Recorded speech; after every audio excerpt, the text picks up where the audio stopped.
Jay Panua here. I am outside on my estate, a sprawling estate in Pensacola, Florida. No, I'm just kidding. I am outside of my group home in Taunton, Massachusetts, where this is state grounds. The moral of the story is, the point is, meet your audience where you're at. Don't fake it till you make it. And tell it like it is. So a little bit of history about myself. I was born into neglect. I was taken away from my parents when I was 5 years old and put into foster care. I grew up in a very structured yet sheltered household in my foster home with my foster mother. And I bounced around from foster home to foster home, even ending up in a psych ward or psych hospital for children at 8 years old. And these are things that no child should have to go through. But it happened, and I had to go through it. At 13 years old, I was diagnosed with PTSD from my childhood neglect and abuse up until 5 years old. I then bounced around from group home to group home, and was in child youth group homes for about two to 3 years until I emancipated myself from the system with the courts and moved back in with my biological mother. Then I stayed with her for about 4 years in my neighborhood back home on Martha's Vineyard, in a little tiny family-oriented community that is all tribal members of the Wampanoag tribe of Aquinnah, Massachusetts. And it was an experience like none other. The tight-knit experience of growing up next door to your aunt and uncle, next door to all your cousins, and down the street from your cousin. You know what I mean? So it was really an experience that it takes a village. And I learned from an early age, 16 and on up, the importance of family and what that means, that really means, what family really means, what community really means, the importance of community.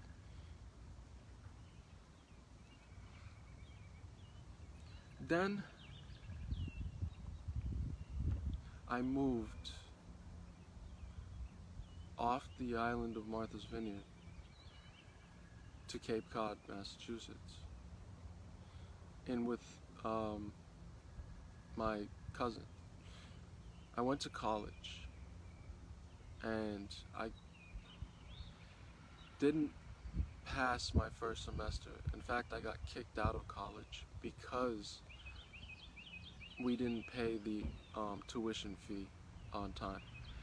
The tuition fee, the tuition grant money was in the desk at the tribe where I'm from, and they didn't send it out to the college.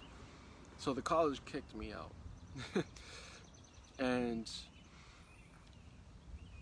I ended up homeless. And from then on, I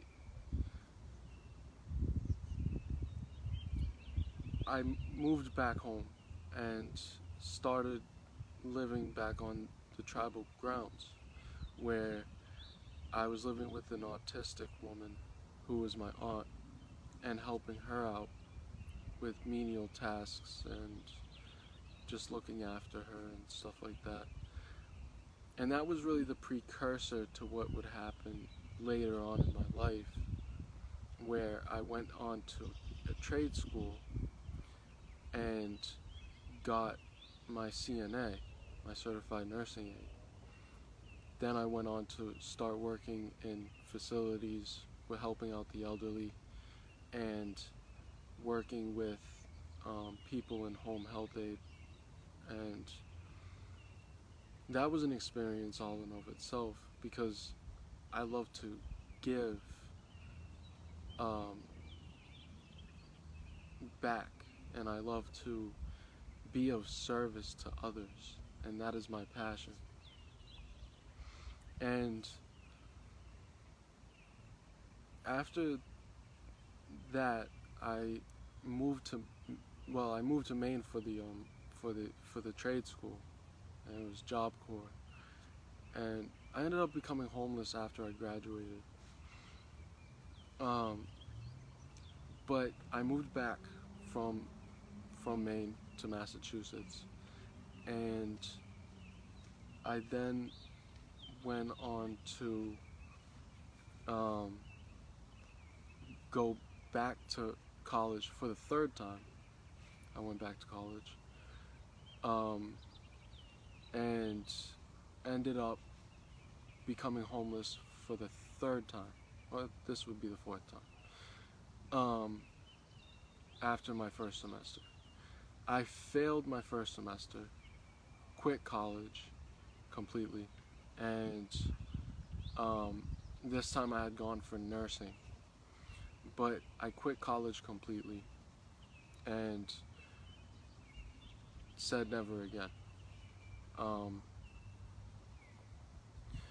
But I did go back to college for a fourth time, and that was while I was in jail. I went to college online for entrepreneurship, and I passed with flying colors. 97.7, I believe. And I learned a lot in that course. It was Entrepreneurship 101, but not as much as I've learned as being an entrepreneur and actually doing what it takes to get to where you want to be. And doing and learning is two different things. You can retain information all you want, but if you don't put it into action, you're not going to learn from your mistakes. You're not going to learn from your failures. So I really learned a lot in the last 5 years that I've been an entrepreneur. But so I went to jail, and it was a pivotal moment in my life when I went to jail, because I had been working for a multi-hundred-million-dollar place, and it was owned by billionaires, and so happened to be Lori Grenier, who had stayed at the inn for $13,000 a night for 10 nights straight, and I looked up to her. She's a host of Shark Tank. She's a billionaire, and I looked up to her, and I had a big crush on her. Still do. So, Lori, if you're watching, no, I'm just playing. But so what happened from there on was I was sitting in jail watching back-to-back episodes of Shark Tank, and Damon John in one of the episodes says, and I remember it clearly, he says, quote unquote, if you would like to become somebody, you first have to surround yourself with the people that you would like to become. So when I got out of jail, that's exactly what I did. I hopped on Facebook and I looked up entrepreneurs, and I found a bunch of young guys who looked like me, who were just, they had swag. I don't know how else to say it. They had swag, and they were young. They were in their 20s, they were in their 30s, they were making millions of dollars. They had Lamborghinis, they had private jets. I remember a lot of, this was back in 2016 and 17, a lot of these guys had pictures, profile pictures of themselves standing on their Lamborghini with their arms wide open and in like a starfish, right, with their private jet sitting right behind them. So that really just was an eye-opener, and I got a lot of golden nuggets from them, and I learned from them, and they taught me everything that I know today, just from conversating with them and sharing value with me through Messenger. And that led me to stumbling across a uh, a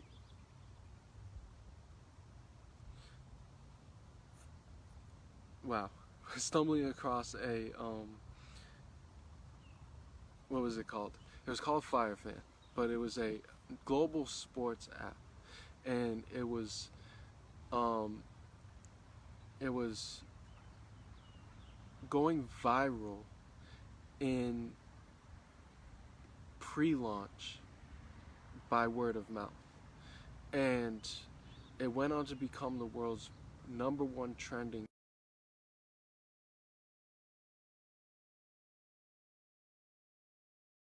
On top of that, it went on to become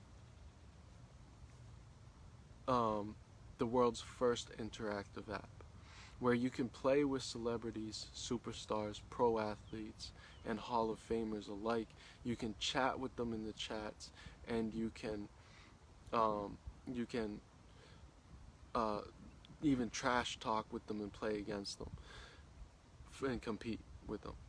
So that was set to become like the new Twitter, the next biggest thing, but it actually fizzled out because it didn't have enough money to back it.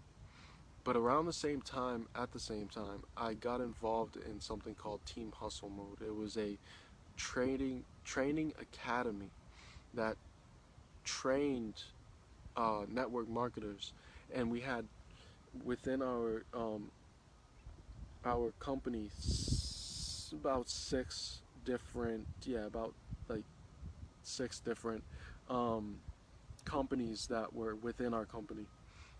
And what we did was we uh, we celebrity branded each other, really, or ourselves, and and um, and brought um, the red carpet to our investors, rolled out the red carpet to our investors.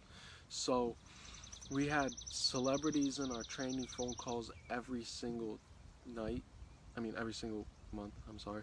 And we had been working closely with Dr. Dre, Dr. Dre's son, Curtis Young, who's also an entrepreneur, Floyd Money Mayweather, and his younger brother Justin Mayweather, who I am still friends with on my prior account, my previous account. I can't log in. I don't have my password. But then we worked closely with their nephew as well. So it was really something that was just a great experience to be a part of and be involved in. And it was headed by a power couple who was just really killing the game out of Las Vegas.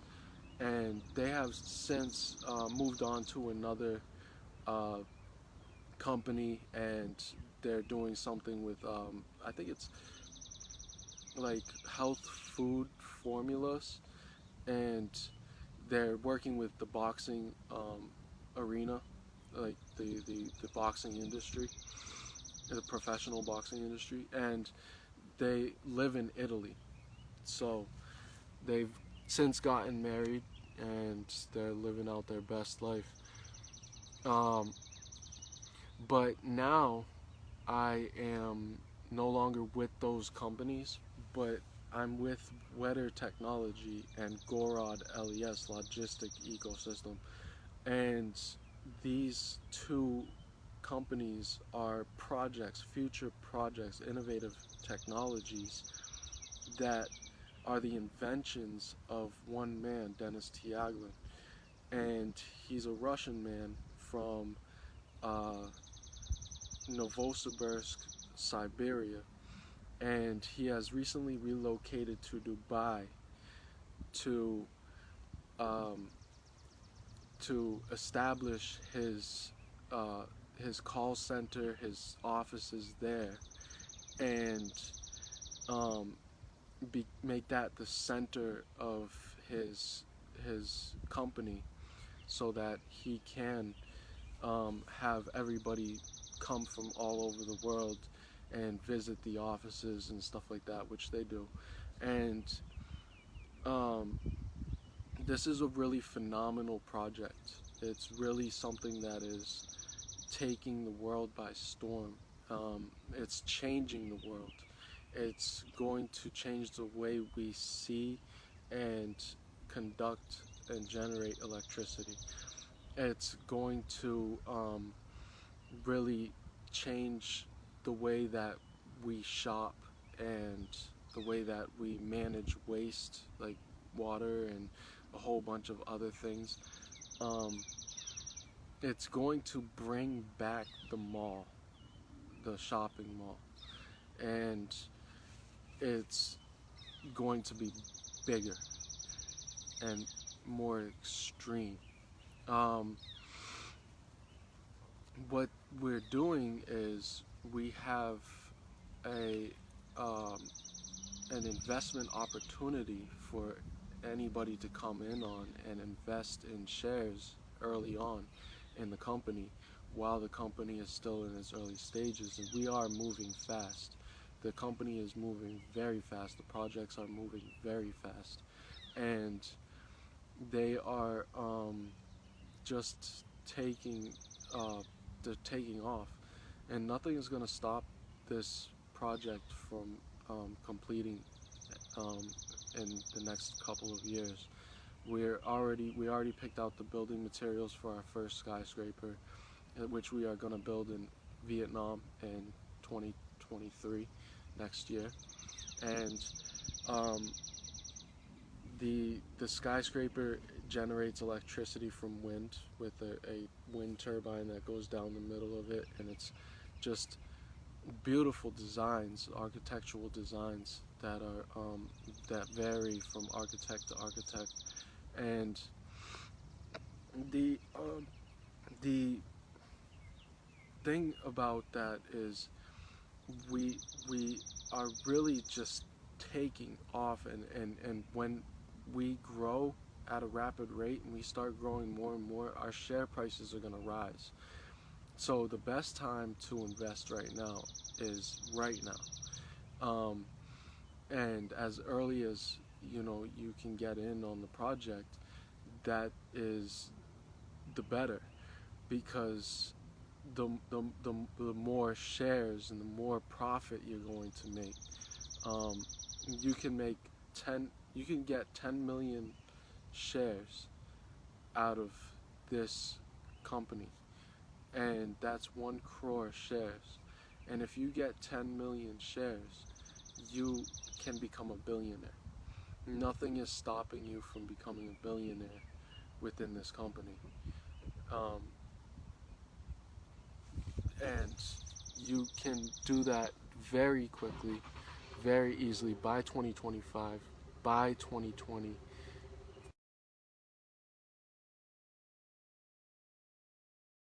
Just a matter of um, just putting your money where it's going to profit you the most. And shares are going for 0.0001 dollar, I believe, which makes it very valuable and very profitable because you can get so many shares, like like um, an amount of shares that is so unfathomable. You can get 1 million shares for $360, just a little over 1 million shares. And if you do that for 10 months straight, then you have 10 million shares, and now you can become a billionaire because our shares are going to be worth $10,000. No, I'm sorry, $1,000 per share, and that is really the estimate that our company has projected for the future. So if you hold on to these shares and you don't sell them, then you um, then you can become a billionaire. You can become a multi-millionaire. I invested $400, right? A little over $400, and I have 400,000 shares, close to. Um, that if on IPO day, which is a little far away, it's pretty much very far away. Um, we're not ready for IPO yet, but on IPO day, it will be worth, each share will be worth $1 to $10. So if you think about it, that will be $500,000 to $4 million that I will be worth. I will have in these share profits. So, and with just $400. Now imagine if I invested more. So this is very, very, very valuable, very valuable, and I want you guys to win. I want all of you to um, to just get your life in order. My passion is in helping others, helping people um, just get ahead in life. And you can't get rich by saving, but you can get rich by investing. So with that, I'm out. Jaypreneur. Peace.